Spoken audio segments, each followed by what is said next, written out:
Hello.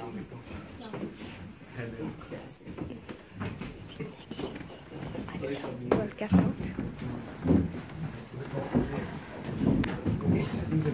I just want to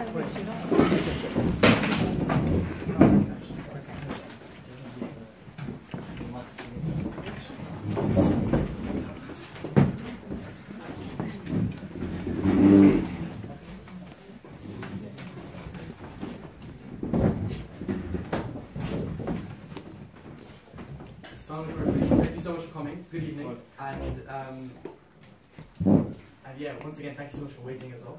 My name is Ravi Malik. I'm the newly elected president of the Oxford Pakistan Society. And I'm just going to give a brief introduction to today's event, and then hopefully Shahzad, who's a member of our society, will be moderating the event. So just a very brief introduction. So I guess today the Honourable Minister for Information and Broadcasting will be discussing the role of public policy in the media. Having served both as a lawyer and a politician, public service runs deep in his veins. Not just his, but also his family's, as I'm sure many of you are aware. He also has experience as a news host, so his media expertise also adds to this broad portfolio of experience. As Minister, he's worked towards the aims of free press and eradicating censorship, and hopefully today he'll speak a little bit about how public policy can have that impact on the media. Today we hope that the discussion for everybody will be both insightful and engaging. The Minister will give a short address, and followed by that will be some questions and answers, so hopefully it can be engaging for everybody. I'm not sure how long Shahzad is going to be, so as a result, for now, I'll be moderating, and if he comes in, we can swap out. But it's both a pleasure and an honour to be hosting the Minister for Information and Broadcasting, Fawad Chaudhry, as our very first event for this committee. So just to put it together for the Minister.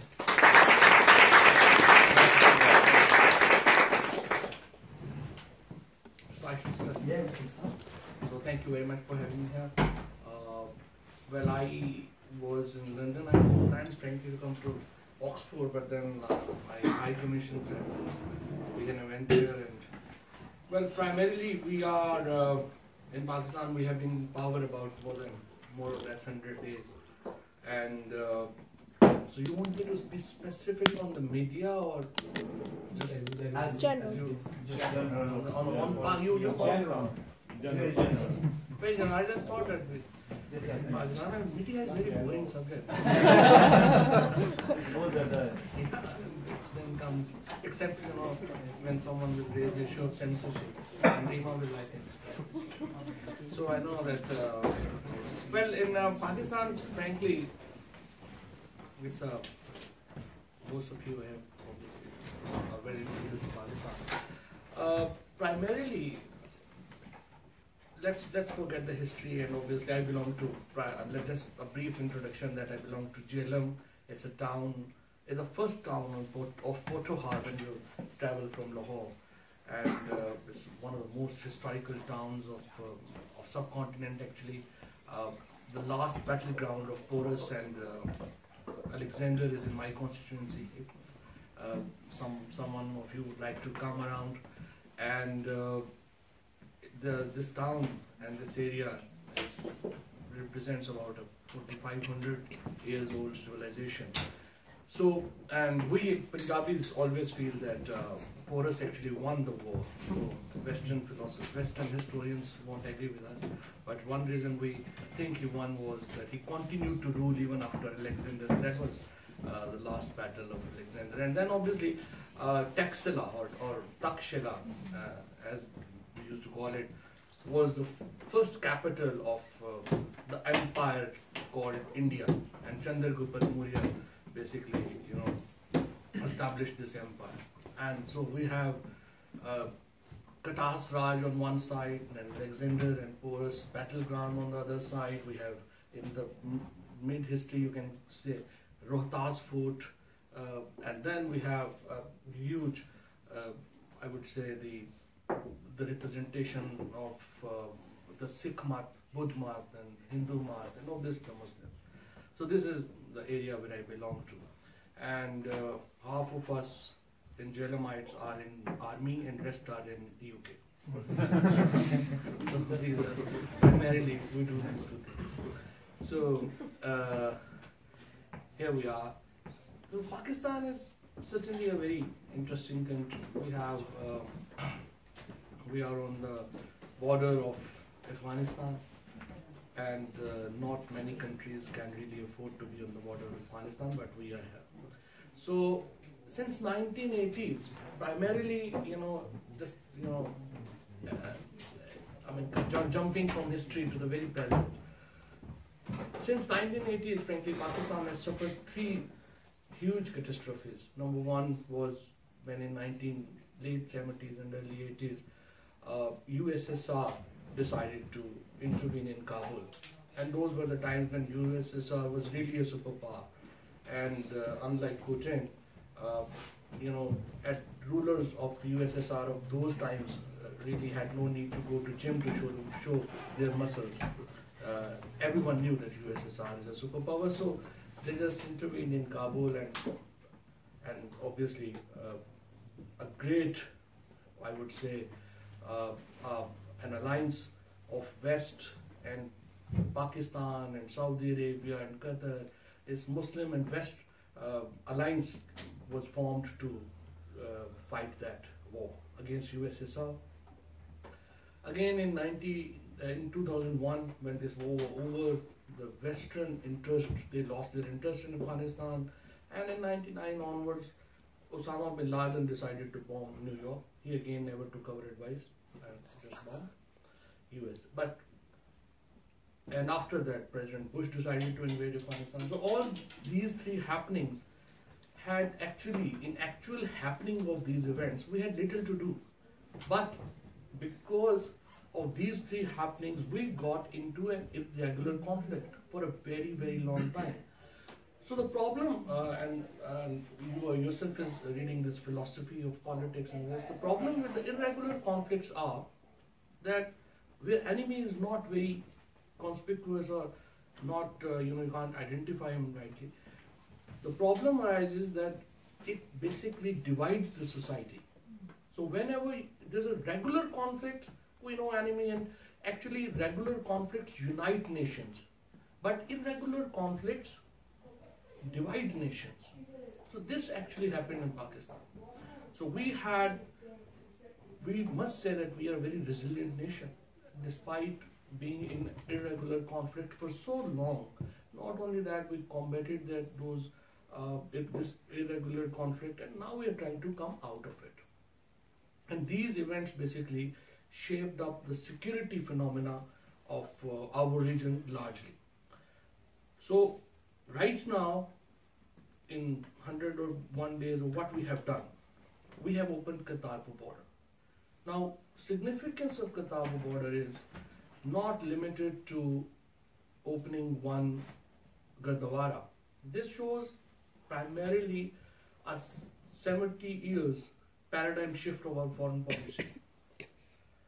What we are trying to do, we're trying to persuade India that, look, we have three options. We had 3 wars, we can have another. Both countries are nuclear armed countries. So we can have war, and those who left will talk.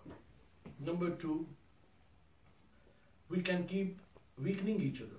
That we are also doing for 70 years. We can continue with that. And the third option is that let's sit together and try to resolve our issues. Come on the table and we can talk. And this is the third option that we are trying to emphasize on. And why we are trying to do that? We are trying to do it because normalization of relationship with India brings Pakistan into the center of 2 biggest markets of the world. On one side we will have China, on the other side we will have India. And with the kind of transformation we have got in after the CPAC, Pakistan will become hub of the new economic world order, because we will have the largest market of China on one side, huge market of India on the other side, and with this stability in Afghanistan can lead us to Central Asia, and this curse of geography can really become, can really pay us off, that we will become the center of this economic activity that we can envisage in the future. So primarily, this is our foreign policy that we are trying to shift. We're trying to resolve this conflict, and we want to come in terms with India, and we want to move forward. And secondly, the problem within our society. As I said earlier, we were in an irregular conflict for a very long time.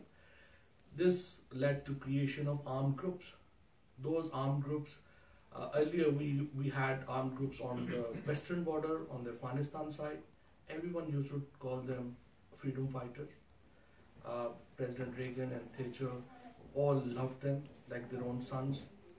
And then we have freedom fighters on Kashmir side.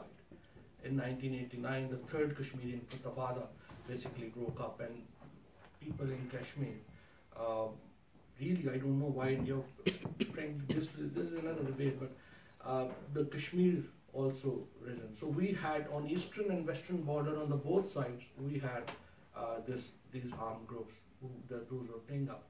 So now our next, I would say, the challenge is how to bring these groups into the realm of law. Recently, we have cracked down on Tehreek-e-Labbaik, a party that was, which I would say it was not an easy task to bring them under the law. So on one hand, we are trying to bring these big guys who rule Pakistan for corruption charges. On the other hand, we are trying to bring these groups, the powerful groups, under the law.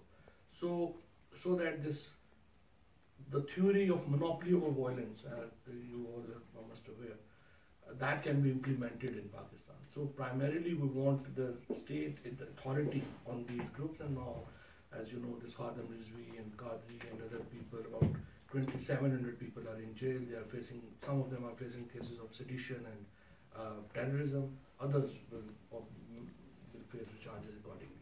So these are the powerful groups, those who we want to control. So what our feeling is, and what our desire is, and what our policy is, that we want peace within and peace outside. So by changing paradigm, our foreign policy and bringing this paradigm shift in that, we will ensure peace on our borders, and then the state authority must be restored within. So these are the two key, I would say, policies of the present government. Likewise, we obviously inherited, we are in a business school, we inherited a huge economic mess. The total foreign reserve requirement of Pakistan, when in 2013 we had a fiscal deficit of about $2.5 billion. Now the fiscal deficit is about $19 billion. And total our foreign reserve requirements are about $30 billion for this year. So immediately after oath of the cabinet, the first challenge was that how to fill in this gap of $12 billion in Pakistan.